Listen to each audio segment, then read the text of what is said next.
আসসালামু আলাইকুম। সমস্ত প্রশংসা আল্লাহ পাক সুবহান তাআলার জন্য।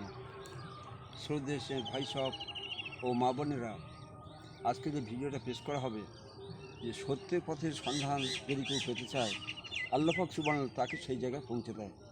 তার জ্বলন্ত উদাহরণ হলো এইটা, সালমান ফার্সি রাদিয়াল্লাহু তাআলা আনহু। উনি এক ধনী লোকের সন্তান ছিলেন, কিন্তু তার ইচ্ছে ছিল সত্যকে জানা, সত্য পথে চলা। এবং সেই জন্য পরামর্শ নিলেন একজন মুরব্বী লোকের কাছে। তিনি বললেন যে অমুক জায়গায় ঘন খেজুর গাছ বিশিষ্ট জায়গায় একজন নবী বলে দাবি করবে, তার সংস্পর্শে গেলে তিনি সত্যপথের সন্ধান পাবেন। কিন্তু তার কাছে যাওয়া পর্যন্ত 3বার বিক্রি হয়ে গেল। শেষ সেই কাছাকাছি পৌঁছে গেল, কিন্তু তার যে গোলাম, যার মনিব, তাকে ছাড়তে চাচ্ছিল না। কিন্তু ফাঁকে ফাঁকে এসে নবীর কাছে আসে, ভালো লাগলো। এবার বললো যে আমাকে আসতে অসুবিধা হচ্ছে, আপনি একটা ব্যবস্থা করুন।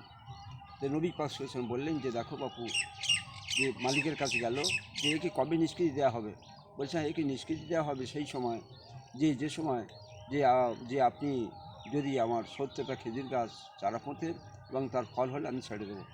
সেরকম করা হওয়ার পরে দেখা গেল আল্লাহ পাক সুবহানাহু ওয়া তাআলার রহমে 24 ঘন্টার মধ্যে সেই খেজুর গাছে ফল এসে গেল এবং সালমান পরে নিষ্কৃতি পেলেন। আল্লাহ নবী সংস্পর্শে আসলেন, আর কেতাবের পাতায় তার নাম লেখা হলো সালমান ফার্সি রাদিয়াল্লাহু তাআলা আনহু। আল্লাহ পাক সুবহানাহু ওয়া তাআলা আমাদের প্রত্যেকের যে নির্দিষ্ট জায়গা ঠিক করে মানবতা সম্পন্ন মানুষ হওয়ার তৌফিক দান করুন।